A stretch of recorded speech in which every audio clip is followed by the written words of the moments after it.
Bonjour le monde, nouveau partage du jour. Donc là, je viens de faire une connexion animale avec un chien croisé malinois. Et je voulais te partager ce message aujourd'hui, enfin le message qu'il m'a transmis.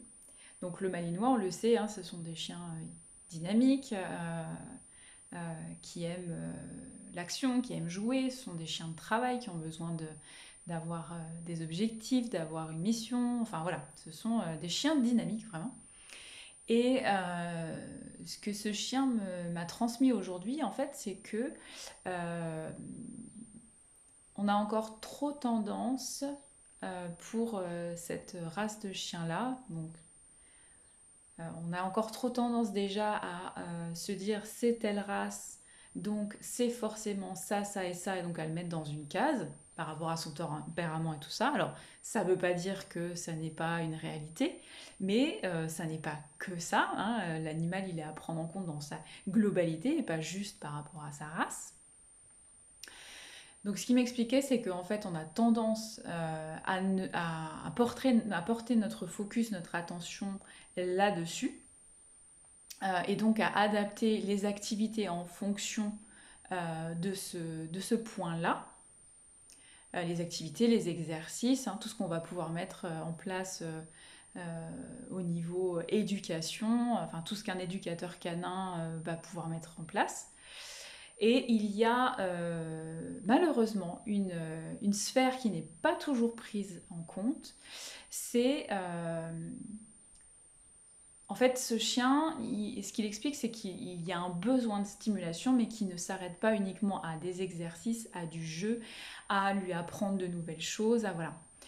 En fait, en instaurant ça, on n'utilise qu'une partie de son potentiel. Et il y a une autre partie qui est pour moi sous-développée. Et c'est ce qu'il expliquait, c'est son intelligence, euh, une autre forme d'intelligence qui est plus une intelligence émotionnelle et une certaine sensibilité en fait.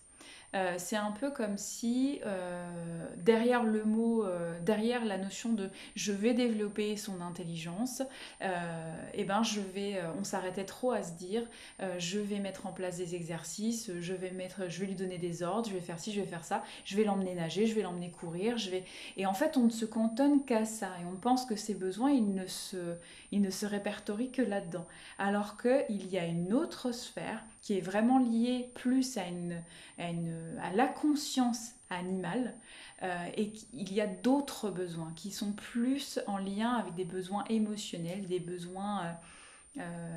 c'est vraiment ça, c'est une intelligence émotionnelle, c'est une sensibilité.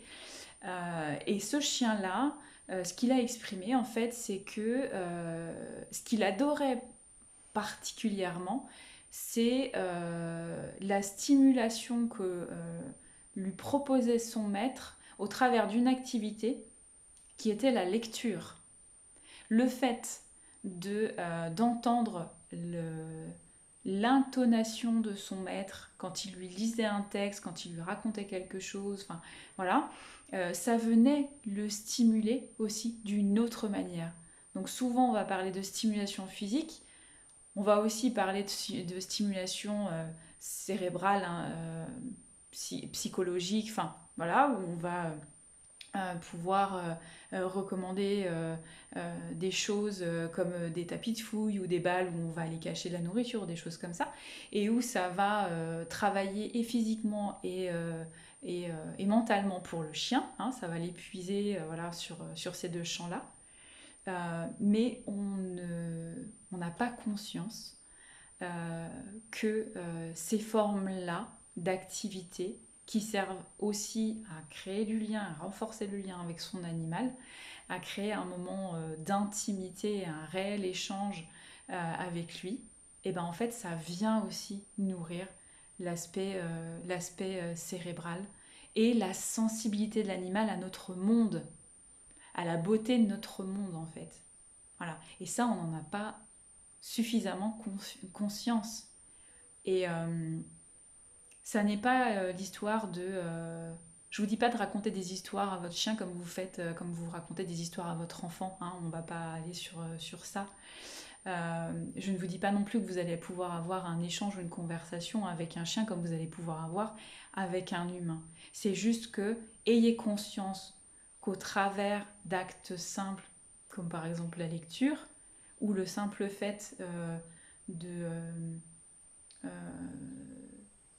de vouloir créer un échange avec votre animal, en fait, bah, ça a une portée, vraiment. Voilà. Donc c'est tout ce que je voulais vous partager aujourd'hui. Moi je trouve ça génial, je trouve ça magique. Et j'aimerais tellement, mais tellement qu'il y ait plus de gens qui aient conscience de ça. L'animal, c'est pas juste un animal, c'est pas un objet, il est pas là juste pour répondre à des ordres, il est pas là juste pour faire ci et ça. Et son besoin ne se limite pas juste bah voilà, à des exercices, à faire ci, à faire ça, à courir après une balle. Non, c'est bien au-delà de ça. Et ça, c'est extraordinaire. Voilà, c'est tout pour aujourd'hui. À bientôt.